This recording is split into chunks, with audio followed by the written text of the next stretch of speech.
నమస్తే BCN news కి స్వాగతం. నా పేరు యశ్వంత్. ముందుగా హెడ్లైన్స్ చూద్దాం. గూడూరు పట్టణంలోని కోర్టు ఆవరణలో నిర్వహించిన జాతీయ మెగా లోక్ అదాలత్. కక్షిదారులు సద్వినియోగం చేసుకోవాలని సూచించిన senior civil judge B Rajesh.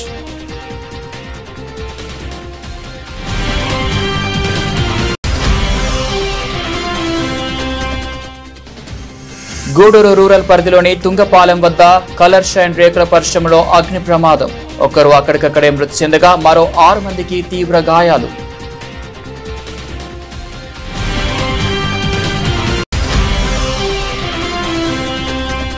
ఈ నెల 14-15న మహిళా సాధికారతపై పార్లమెంట్ మరియు శాసనసభ కమిటీల జాతీయ సదస్సు. వివరాలు వెల్లడించిన ఆంధ్రప్రదేశ్ శాసన వ్యవస్థ సెక్రటరీ జనరల్ ప్రసన్న కుమార్ సూర్యదేవర.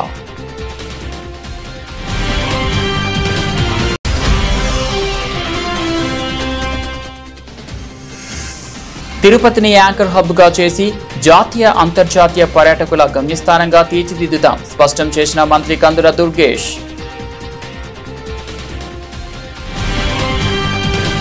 గూడూరు పట్టణంలోని కోర్టు ఆవరణలో జాతీయ మెగా లోక్ అదాలత్ కార్యక్రమాన్ని నిర్వహించారు. ఈ సందర్భంగా జరిగిన సమావేశంలో senior civil judge P Rajesh మాట్లాడుతూ కేసుల సత్వర పరిష్కారానికి లోక్ అదాలత్ ప్రతి 3 నెలలకు ఒకసారి నిర్వహించడం జరుగుతుందని, లోక్ అదాలత్ ద్వారా కేసు పరిష్కరించుకుంటే హైకోర్టులో రిట్ వేసుకుంటే తప్ప దానిపై అప్పీల్ కూడా ఉండదని తెలిపారు.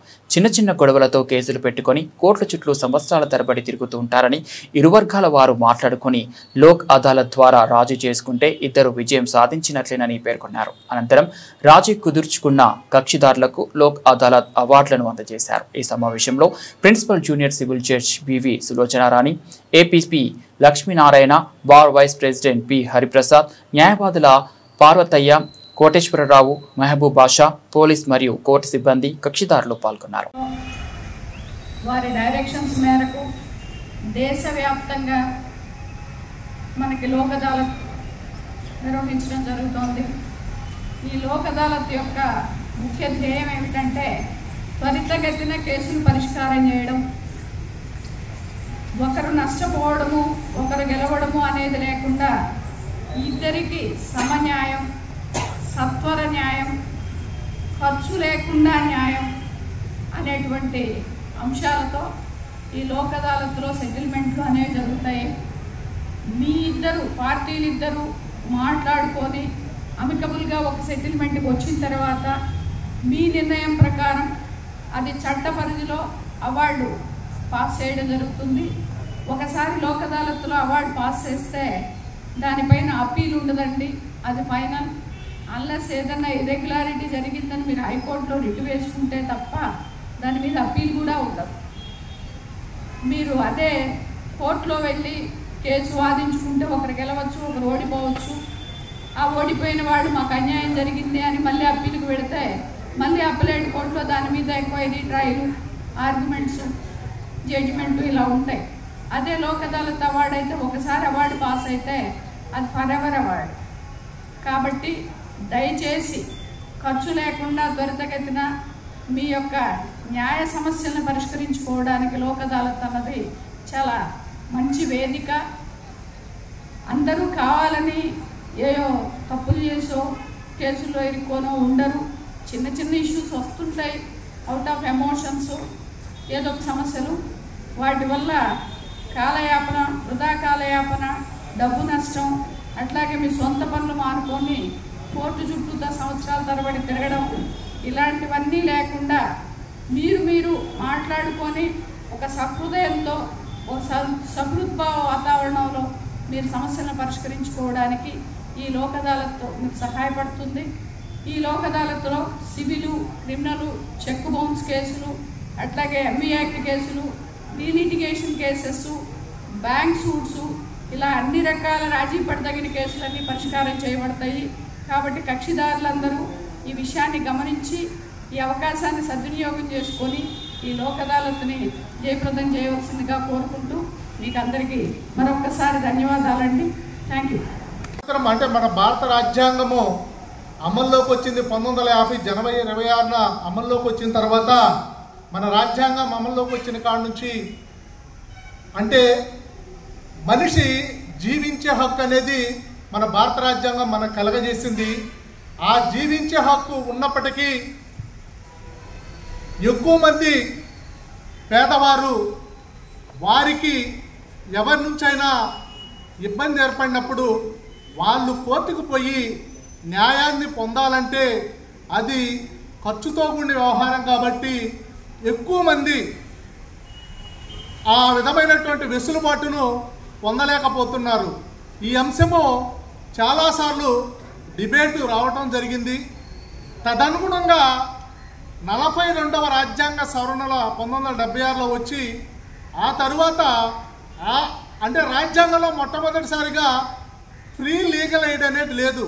అంటే 39వ మన రాజ్యాంగంలో 39వ ఆర్టికల్ ఉంది.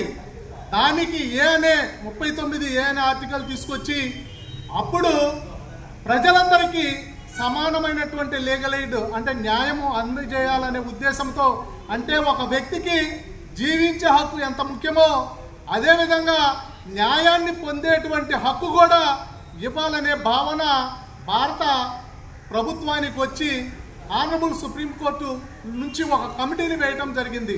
ఆ కమిటీ పేరు ఏంటంటే 1980లో సిలార్ కమిటీ అనేది వేయటం జరిగింది.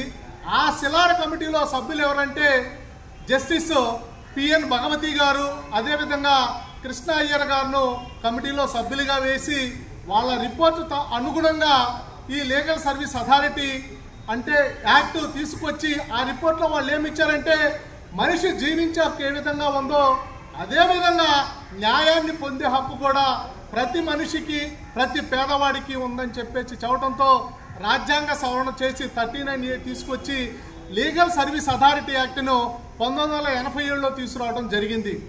ఆ తర్వాత 1987లో తీసుకొచ్చినప్పటికీ ఈ లీగల్ సర్వీస్ అథారిటీ యాక్ట్ పనిచేయటం ఎప్పటి నుంచి మొదలైంది?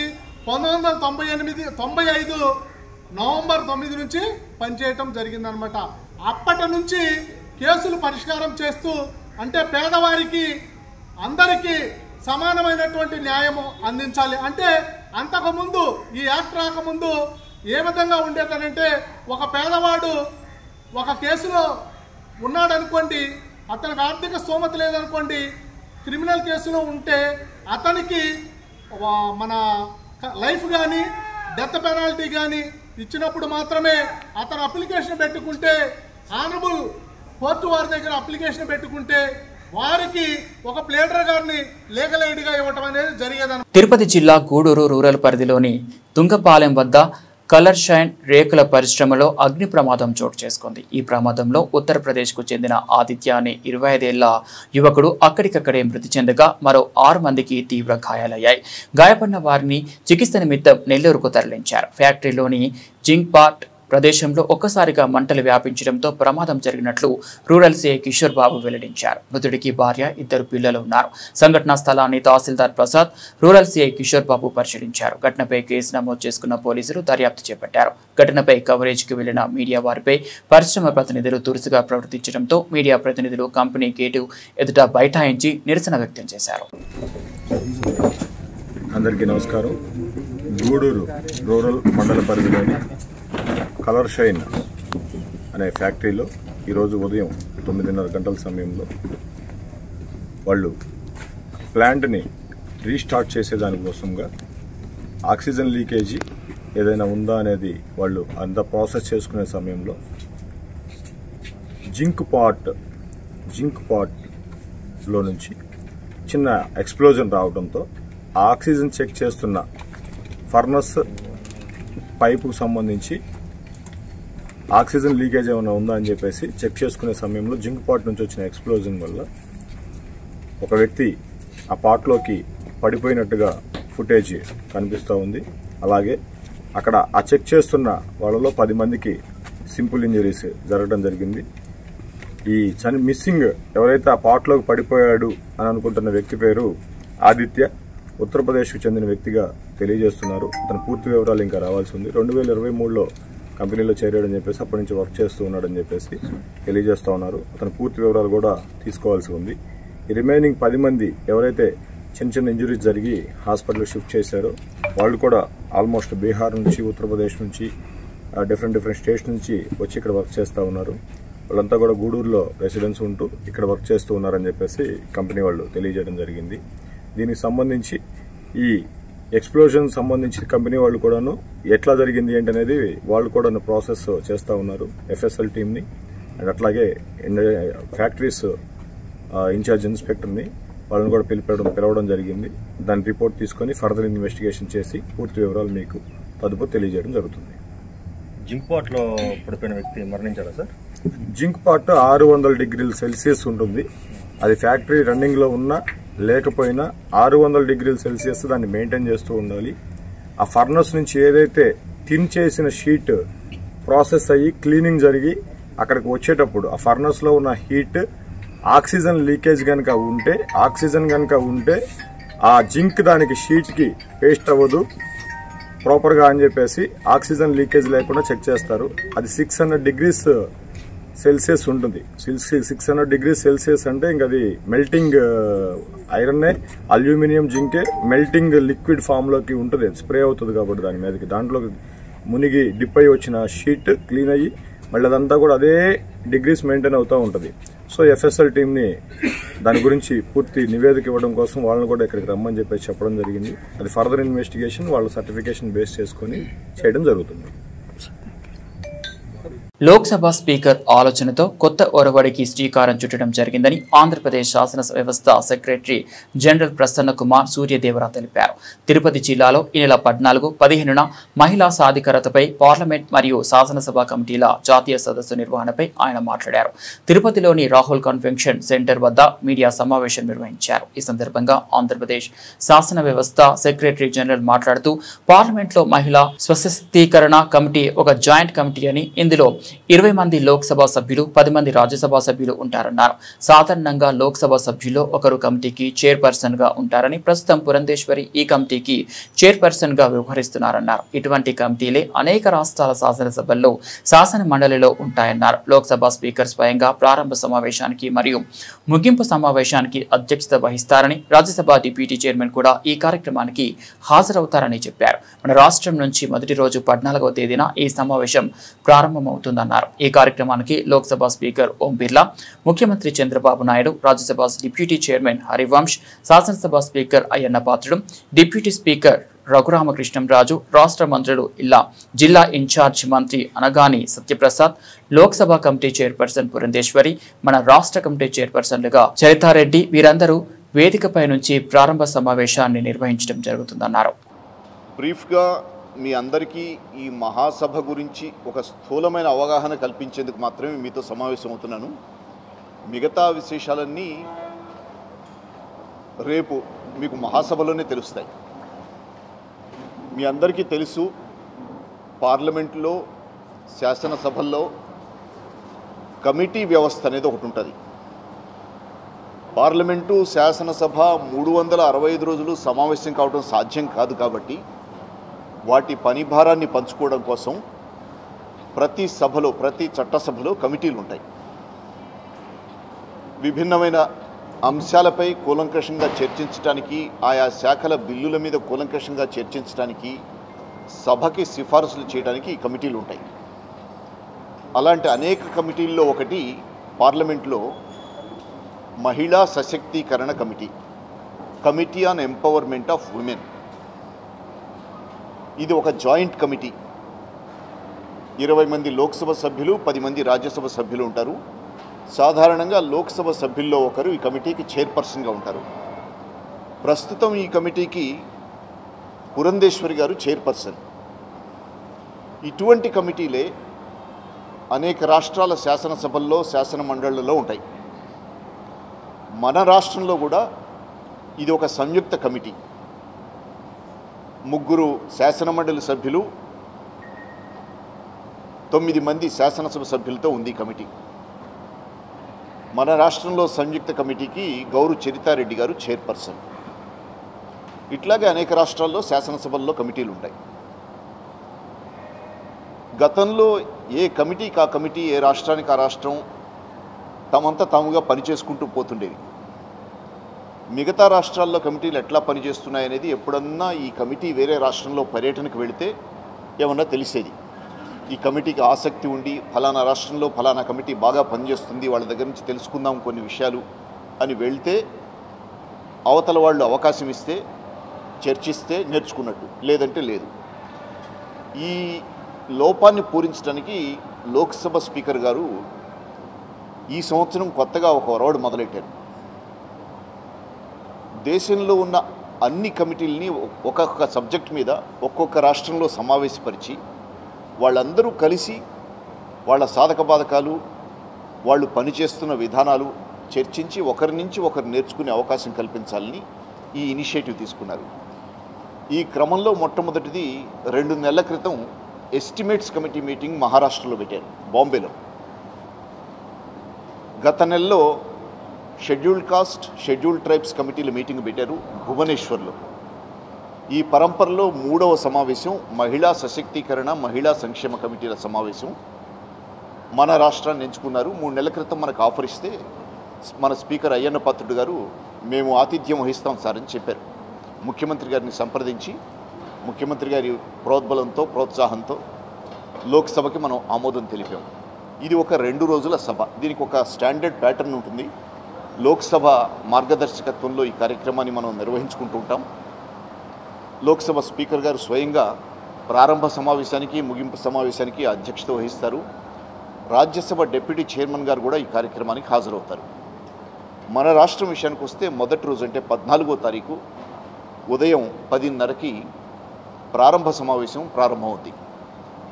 ఈ కార్యక్రమానికి లోక్సభ స్పీకర్ గారు ఓం బిర్లా గారు, మన ముఖ్యమంత్రి చంద్రబాబు నాయుడు గారు, రాజ్యసభ డిప్యూటీ చైర్మన్ హరివంశ్ గారు, మన శాసనసభ స్పీకర్ అయ్యన్న పాత్రుడు గారు, డిప్యూటీ స్పీకర్ రఘురామకృష్ణరాజు గారు, ఒకరిద్దరు రాష్ట్ర మంత్రులు, జిల్లా ఇన్ఛార్జి మంత్రి అనగాని సత్యప్రసాద్ గారు, వీలైతే శాసన వ్యవహారాల శాఖ మంత్రి పయ్యావుల కేశవ్ గారు, లోక్సభ కమిటీ చైర్పర్సన్ పురంధేశ్వరి గారు, మన రాష్ట్ర కమిటీ చైర్పర్సన్ గౌరు చరితారెడ్డి గారు, వీరందరూ వేదిక మీద ఉండి ప్రారంభ సమావేశాన్ని నిర్వహిస్తారు. లోక్సభ స్పీకర్ గారు అధ్యక్షత వహిస్తారు, ప్రారంభోపన్యాసం చేస్తారు. మన ముఖ్యమంత్రి గారు ముఖ్య అతిథిగా హాజరవుతారు. అందరివి క్లుప్తంగా ప్రసంగాలు ఉంటాయి. ఈ కార్యక్రమం ముగిశాక వచ్చిన అతిథుల గౌరవార్థం ముఖ్యమంత్రి గారు మధ్యాహ్న భోజన విందు ఏర్పాటు చేస్తున్నారు ఇదే ప్రాంగణంలో.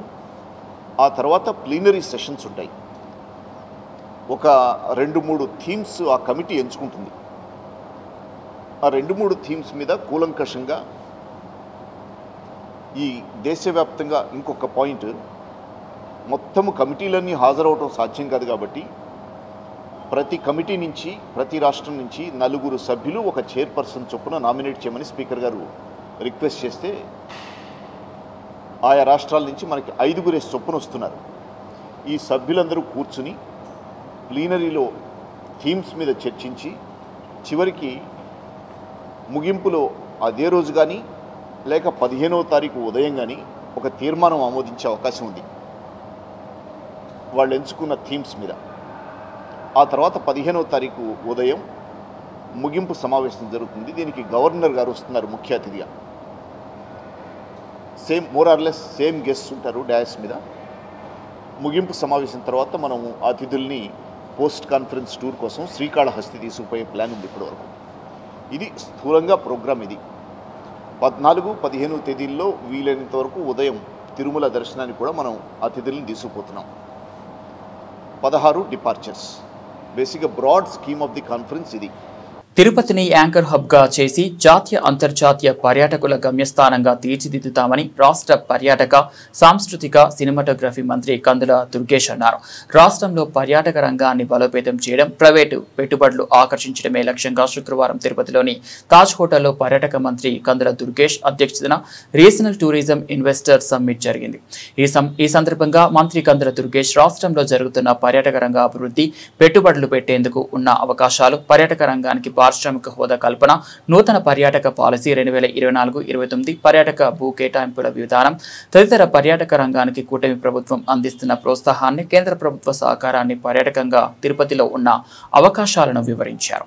ఆంధ్రప్రదేశ్ రాష్ట్ర ప్రభుత్వం కూటమి నేతృత్వంలో ముఖ్యమంత్రి చంద్రబాబు నాయుడు గారు, ఉప ముఖ్యమంత్రి పవన్ కళ్యాణ్ గారు ఆంధ్రప్రదేశ్ రాష్ట్ర పర్యాటక రంగానికి ఇచ్చినటువంటి వెసులుబాటు కానివ్వండి, ప్రోత్సాహం కానివ్వండి, ముఖ్యంగా ముఖ్యమంత్రి చంద్రబాబు నాయుడు గారు అధికారంలోకి వచ్చిన వెంటనే ప్రకటించినటువంటి నూతన పర్యాటక పాలసీ 2024-29, అదేవిధంగా పర్యాటక రంగానికి పరిశ్రమ హోదా కల్పించడం, ఈ అంశాల వల్ల ఆంధ్రప్రదేశ్ రాష్ట్రంలో ఇవాళ పర్యాటక రంగం పరుగులు తొడుతున్నటువంటి సందర్భాన్ని మనం గుర్తించాం.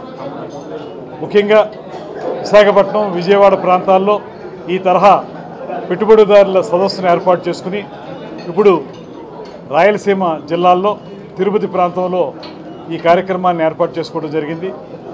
ఈ కార్యక్రమం యొక్క ప్రధానమైన ఉద్దేశం ప్రభుత్వం ఇస్తున్నటువంటి సహకారాన్ని అందిపుచ్చుకుని పబ్లిక్ ప్రైవేట్ పార్ట్నర్షిప్ విధానంలో పెట్టుబడిదారులు ముందుకొచ్చి కేవలం రిలీజియస్ టూరిజం వరకే పరిమితమైనటువంటి ఈ ప్రాంతంలో దానికి మించి ఇతరత్ర పర్యాటక కార్యక్రమాలు ఏవైతే ఉన్నాయో, అది ఎకో టూరిజం కానివ్వండి, హెలీ టూరిజం కానివ్వండి, వెల్నెస్ టూరిజం కానివ్వండి, అదేవిధంగా అడ్వెంచర్ టూరిజం కానివ్వండి, ఇలాంటి రకరకాల టూరిజం యాక్టివిటీస్లో దాంతోపాటు వసతి సౌకర్యాలను ఏర్పాటు చేసేటువంటి కార్యక్రమాల్లో ఎవరైతే ఔత్సాహిక పెట్టుబడిదారులు ముందుకు వస్తారో వారికి సహకారాన్ని అందించి ప్రభుత్వ పరంగా ఇన్సెంటివ్స్ ఇచ్చి తద్వారా ఈ ప్రాంతాన్ని రిలీజియస్ టూరిజంతో పాటు ఇతరతర టూరిజంలో కూడా అభివృద్ధి చేయడానికి వీలుగా ఈ సదస్సును ఏర్పాటు చేయడం జరిగింది.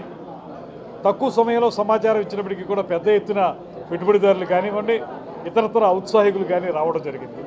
వీరందరికీ ఒకటే చెప్తున్నాం, ప్రభుత్వం పూర్తి స్థాయిలో మీకు సహకరించడానికి సిద్ధంగా ఉంది. మీరు పెట్టుబడులతో ముందుకు రండి.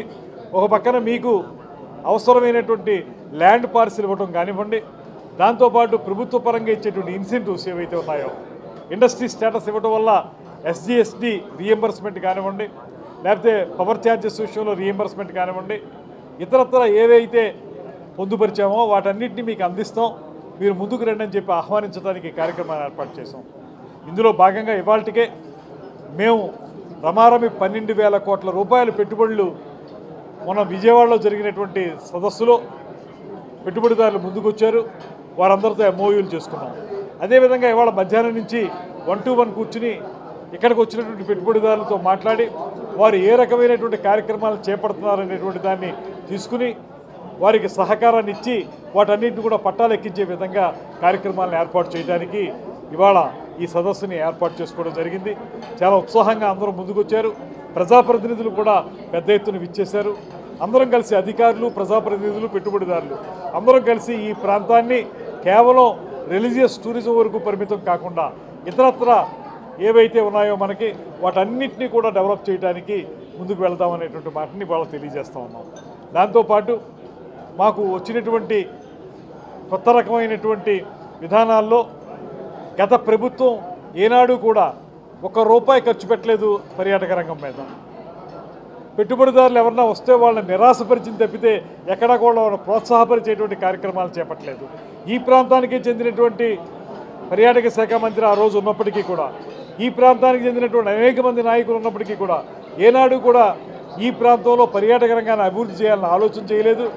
దాంతోపాటు మనకి ఈ ప్రాంతంలో ఉన్నటువంటి అనేక సుందరమైన ప్రదేశాలు, నేలపట్టు కానివ్వండి, తలకోన కానివ్వండి, ఫ్లెమింగో ఫెస్టివల్ క్రితం సంవత్సరం అక్కడ సుళ్ళూరుపేట ఎమ్మెల్యే గారి నేతృత్వంలో చేశాం. అదేవిధంగా ఈ ప్రాంతంలో కూడా మళ్ళీ ఇతరత్ర కార్యక్రమాలను చేపట్టి ఫెస్టివల్స్ని ఏర్పాటు చేసి ఆ ఫెస్టివల్స్ ద్వారా మరింత మంది పెట్టుబడిదారులను ఆకర్షించి తద్వారా పర్యాటక రంగాన్ని పరుగులు పెట్టించాలనేటువంటి ఆలోచనతో మేము ఉన్నాం. పెట్టుబడిదారులకి పూర్తి స్థాయిలో సహకారం అందించి ఈ ప్రాంతాన్ని పర్యాటక రంగంలో వృద్ధి చేయడానికి కూటమి ప్రభుత్వం కట్టుబడి ఉందనేటువంటి మాటని మరొకమారు తెలియజేసుకుంటూ సెలవు తీసుకుంటాం. కేంద్ర మత్స్య, పశుసంవర్ధక మరియు డైరీ డెవలప్మెంట్ మంత్రి ఎస్పీ సింగ్ బఘేల్ శ్రీకాళహస్తీశ్వర స్వామి ఇచ్చేసి స్వామివారిని దర్శించుకున్నారు. దేవస్థాన అధికారులు వారిని సాధారణంగా ఆహ్వానించి వారికి రాహుకేతు పూజ, అంతరాలయ దర్శనము, వేదాశీర్వచనము ఏర్పాటు చేశారు. ఈ కార్యక్రమంలో ప్రోటోకాల్ ఏఈఓ మోహన్, ఆలయ పర్యవేక్షకులు నాగభూషణం, ఆలయ ఇన్స్పెక్టర్ వెంకటస్వామి, పిఆర్ఓ రవి పాల్గొన్నారు.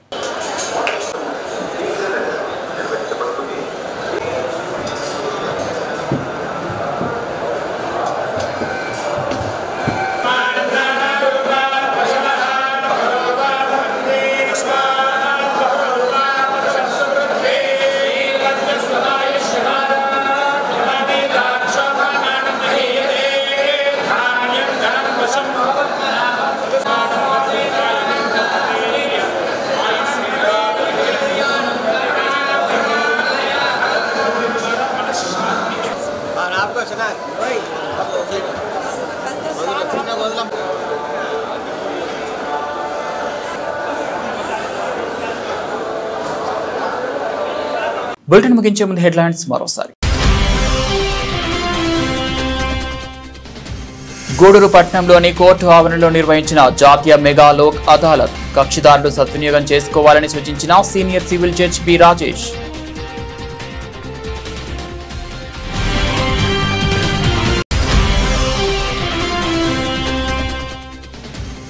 గూడూరు రూరల్ పరిధిలోని తుంగపాలెం వద్ద కలర్ షైన్ రేకుల పరిశ్రమలో అగ్ని ప్రమాదం. ఒకరు అక్కడికక్కడే మృతి చెందగా మరో 6 మందికి తీవ్ర గాయాలు.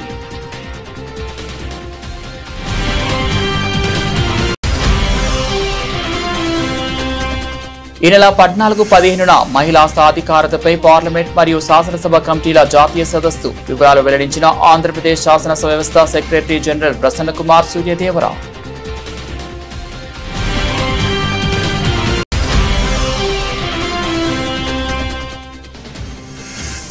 తిరుపతిని యాంకర్ హబ్ గా చేసి జాతీయ అంతర్జాతీయ పర్యాటకుల గమ్యస్థానంగా తీర్చిదిద్దుతాం స్పష్టం చేసిన మంత్రి కందుల దుర్గేష్.